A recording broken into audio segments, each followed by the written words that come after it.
Hi there. Assalamu alaikum. My name is Kashif Sohail, and I thought I'll just tell you a little story about myself and the pitch that you're probably about to see. I'm a banker.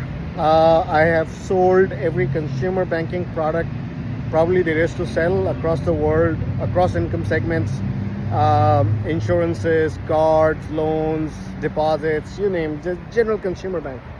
And over the years, after selling income to income segment, I moved over to MasterCard and I spent over a decade MasterCard doing the same thing, getting people to interact with their money across the world, across income segments. And what I discovered was a secret power that I have. And that was I could influence the most intimate relationship that a consumer has, which is with their money. And using that relationship, I can get them to do pretty much anything. Hey Kashif, you're flying Delta? Don't fly that, fly American, you've got a 5% discount, and there you go. And over the years across globe trotting, I realized there was more that I could do for this world than just getting promoted every now and then. So a couple of years ago, God was very kind. I was doing great at a dream job at MasterCard as an executive managing their largest global key account, Citibank, and overseeing all the new innovations that MasterCard brought into the company and how did we monetize that. But I was looking for purpose.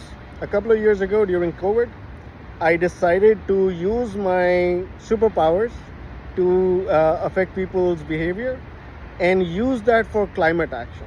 Can I make this place a better world, or can I leave it in a better standing than what I got? What is it that I'm really leaving behind? Is there something a banker like me can do who has probably not earned much trust in his career from a consumer? I'm a bad banker. Anyways, so not being a climate expert, I wanted to figure out what really makes people tick. Charity and asking for donations and begging for donations doesn't cut it.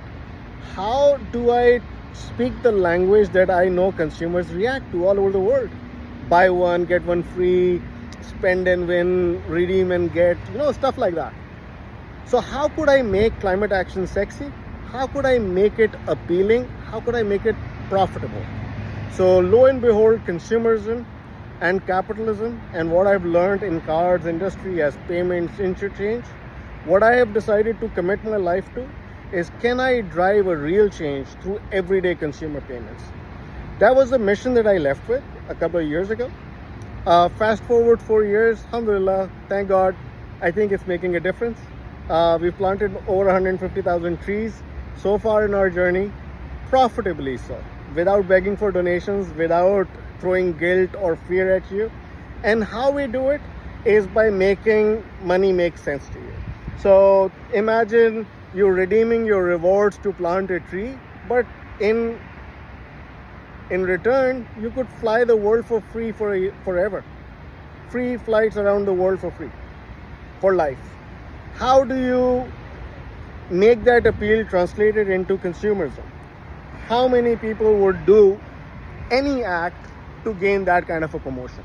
You translate that into any ticket size. A small ticket size for, hey, you're buying $100 concert ticket at $10 to plant a tree and you get to see the artist backstage.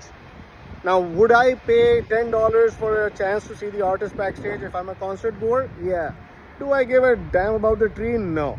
So that is the sad truth that we need to embrace, but responsibly guide the general consumer who are genuinely looking for climate-friendly purchases. 90% people prefer sustainable purchases, but they do not trust what's being offered to them. It's too complicated. It's too scary. It's my burden. Shame on you for not recycling. Shame on you for not paying for your carbon emissions on a flight. So consumers, they want to do the right thing, but they don't know what to trust. They don't understand the solutions. They're scared and they're left with little choice but to believe hearsay.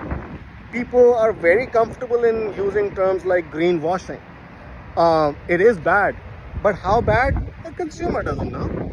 But that's the refute that they receive it.